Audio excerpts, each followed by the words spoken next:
Hi, Steve here from Innovation Academy, and I want to talk to you about an exciting class we have for the middle school and high school students starting in November. It's called Software Engineering, so it's a pretty basic name, but don't let that fool you. This is going to be a fun class.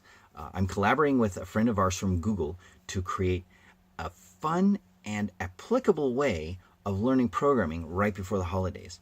So if you ever see those amazing holiday displays with the blinking lights and the choreographed things going on in someone's yard, we're going to talk about how that happens. We're going to be learning how to put together a code in the context of great light displays for the holidays. I think this is going to be a fun class. The students have already been enjoying the 2 or 3 times we've pulled out the addressable LED strips so far this fall. And so I expect this to be a real hit. We're going to learn all about traditional things like variables and case structures, and also about flow control, loops, how to work with objects and functions.